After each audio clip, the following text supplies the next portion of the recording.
Assalamualaikum warahmatullahi wabarakatuh. Selamat pagi semuanya. Di sini saya berkesempatan membuat video pembelajaran tentang ventilasi tambang bersama teman saya Muhammad Rehan dan saya sendiri Yuda Kurnia Isti.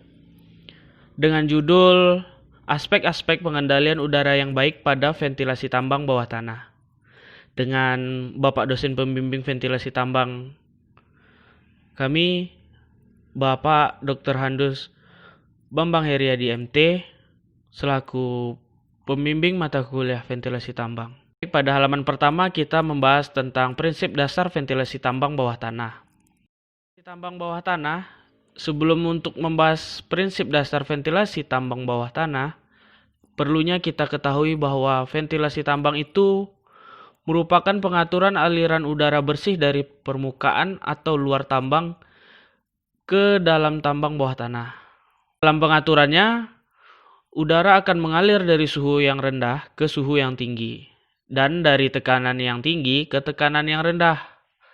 Dan udara akan lebih banyak mengalir pada jalur ventilasi dengan resistensi yang lebih kecil dibandingkan dengan jalur resistensi yang besar. Ventilasi tambang ini memiliki 3 fungsi secara umum yang sesuai dengan prinsip-prinsip pada fluida dinamik. Yang pertama, sebagai pengontrol kualitas udara atau quality control pada tambang bawah tanah. Hal ini dilakukan dengan cara mengatur konsentrasi gas-gas beracun di bawah tambang. Maka dari itu, ketika tambang bawah tanah melakukan produksi, konsentrasi dari gas-gas beracun dapat diatur konsentrasinya di dalam tambang, sehingga tidak membahayakan bagi para pekerja tambang yang sedang bekerja di dalam atau di bawah permukaan bumi, tepatnya pada lubang penambangan. Yang kedua, sebagai pengontrol kuantitas udara atau quantity control. Kontrol kuantitas udara yang dimaksud di sini adalah pengaturan jumlah volume atau debit dan arah aliran udara dari debit tersebut. Pengontrolan ini tidak hanya dilakukan pada suplai udara bersih di lubang bukaan dan saluran pipa udara ventilasi, tetapi juga kontrol ini dilakukan pada tempat pembuangan gas-gas beracun. Yang ketiga, sebagai pengatur temperatur dan kelembaban udara. Pengaturan yang dilakukan adalah pengaturan pendinginan, pemanasan, kelembaban, dan penghilang kelembaban udara. Pada tambang bawah tanah sering kali kondisi temperatur udara tidak sesuai dengan temperatur optimal kerja, seperti udara yang terlalu panas dan kelembaban udara yang tinggi. Maka dari itu, dengan adanya pengaturan kebutuhan udara pekerja dan alat yang berproduksi akan mendapatkan kondisi udara yang optimal untuk bekerja, sehingga para pekerja dan alat yang sedang bekerja dapat dimanfaatkan sebagaimana mestinya. Baik, pada halaman selanjutnya kita mulai memasuki pokok pembahasan tentang aspek-aspek pengendalian udara yang baik pada ventilasi tambang bawah tanah. Sebelum kita memasuki materi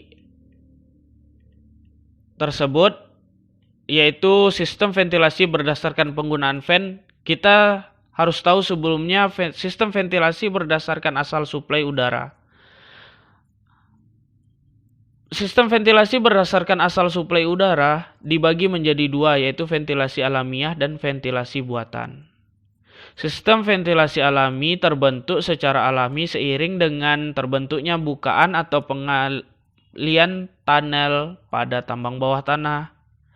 Dengan adanya lubang bukaan, secara otomatis udara akan mengalir melalui lubang bukaan tersebut. Sedangkan sistem ventilasi buatan atau artificial dibangkitkan dengan bantuan listrik yang sebagai alat suplainya yaitu fan. Fan pada sistem ini bertugas sebagai pengatur sirkulasi udara, sehingga setiap front kerja pada tambang tersebut akan tersuplai udara secara cukup.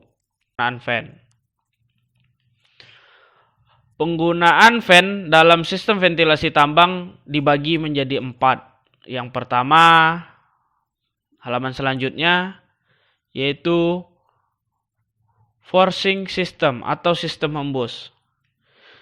Sistem hembus ini akan memberikan hembusan udara bertekanan positif ke front kerja dengan aliran udara yang bertekanan lebih besar dibandingkan udara di atmosfer. Udara dialirkan melalui pipa saluran ventilasi yang menghubungkan front dan dengan fan. Sebagaimana terlihat pada gambar, fan ditunjukkan oleh panah berwarna biru yang dihembuskan melalui pipa ventilasi dan dihembuskan udara bersih menggunakan fan ke dalam dengan ditunjukkan panah berwarna biru, kemudian keluar secara sendirinya karena ada permukaan yang tertutup di sini, kemudian keluar ke lubang pembuangan. Halaman selanjutnya, exhausting system atau sistem hisap. Bisa kita lihat pada gambar. Sistem exhausting akan memberikan hembusan udara yang berkebalikan dengan forcing system, yaitu bertekanan negatif ke front kerja. Tekanan negatif adalah tekanan yang dihasilkan oleh proses penghisapan udara pada exhausting. Sistem fan diletakkan dengan front kerja lebih dekat, sehingga dapat memudahkan kerjanya dalam menghisap udara dari front kerja tersebut. Udara yang dihisap adalah udara kotor atau gas yang tak diinginkan. Bisa kita lihat di sini ada peledakan di sudut permukaan kerja atau face. Kemudian dihisap oleh fan yang berada di luar lubang dengan melalui exhausting duct atau return air. Intake rack air ditunjukkan dengan panah berwarna biru dan dihisap ditandai dengan panah berwarna merah. Halaman selanjutnya, overlap system. Sistem ini merupakan gabungan dari exhausting dan forcing. Sistem ini menggunakan dua fan yang dapat kita lihat pada gambar. Ada dua fan, ada fan hembus dan fan hisap. Sistem ini menggunakan dua fan yang memiliki tugas berbeda satu sama lainnya. Ada fan yang bertugas sebagai penyuplai ditunjukkan oleh panah berwarna biru untuk udara masuk ke front kerja atau intake fan. Bisa kita lihat ini intake airnya. Dan ada fan yang bertugas untuk menghisap udara dari front kerja atau exhausting fan. Tetapi exhaust fan dipasang lebih mundur atau lebih jauh dari front penambangan, sedangkan duct akhir dari intake fan dipasang lebih dekat dengan front penambangan. Hal ini untuk mencegah agar udara yang disuplai langsung dihisap oleh exhaust fan, sehingga udara akan memiliki waktu untuk bersirkulasi pada front penambangan. Baiklah, saya akan melanjutkan slide selanjutnya, pengendalian ventilasi tambang.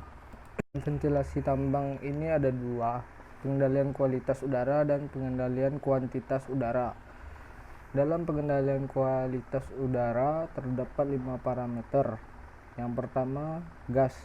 Gas adalah kualitas udara segar normal yang dialirkan pada ventilasi tambang, terdiri dari nitrogen, oksigen, karbon dioksida, argon, dan lain-lain. Parameter kedua, temperatur udara. Temperatur udara adalah temperatur mencapai tingkat tertentu, seorang akan kehilangan efisiensinya, dan bila temperaturnya naik lagi, maka dia akan mengalami gangguan fisiologi. Parameter ketiga, kelembapan udara. Kelembapan udara ini mempengaruhi tingkat efektivitas pekerja. Tingginya kelembapan dipengaruhi oleh temperatur udara. Parameter keempat, temperatur efektif.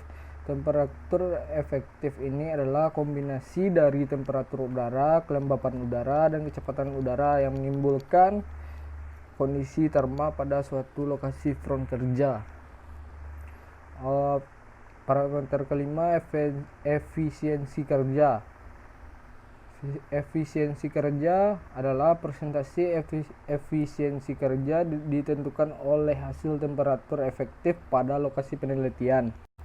Dalam pengendalian kualitas udara terdapat persen volume nitrogen sebesar 78,0%, oksigen 20,5%, karbon dioksida 0,03%, argon disebut juga dengan air 0,93%. Selanjutnya, pengendalian kuantitas udara ventilasi tambang. Pengendalian kuantitas udara pada ventilasi tambang yaitu perpindahan udara, arah aliran, dan pengaturan jumlah udara bersih. Yang pertama, kecepatan aliran udara, luas area aliran udara, volume aliran udara, tahanan aliran udara tambang, airway resistance, dan yang terakhir tekanan fan. Tekanan fan ini ada 3 macam, yaitu tekanan total, tekanan statis, tekanan velocity. Tekanan total ini disebut dengan tekanan stagnasi, yaitu jumlah dari tekanan statik dan tekanan. Tekanan statis adalah tekanan pada sebuah titik aliran udara yang disebabkan oleh densitas udara dan derajat kompresinya. Tekanan statik tidak tergantung dari laju gerak udara. Tekanan statis digunakan dalam penentuan kurva karakteristik fan. Yang terakhir, tekanan velocity. Tekanan velocity ini adalah pada sebuah titik di dalam aliran udara yang disebabkan oleh densitas udara dan laju geraknya. Tekanan udara ini digunakan untuk mendapatkan penurunan volume udara yang mengalirkan di sepanjang saluran pipa udara hingga front kerja. Kita dapat menghitung tekanan di setiap titik dengan melakukan menghitung berat jenis udara. Selanjutnya, kualitas dan kuantitas udara berdasarkan keselamatan kerja dan kesehatan kerja serta lingkungan.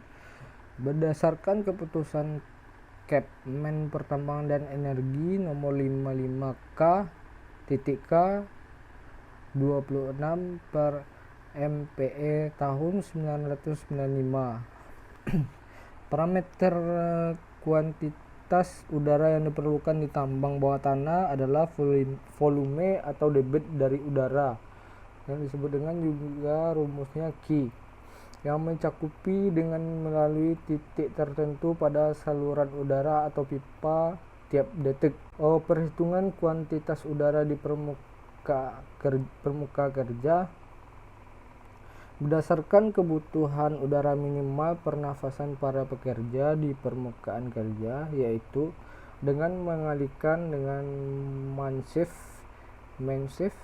di masing-masing permukaan kerja dengan kuantitas kebutuhan minimum udara yang dibutuhkan 0,01 meter kubik per detik per orang.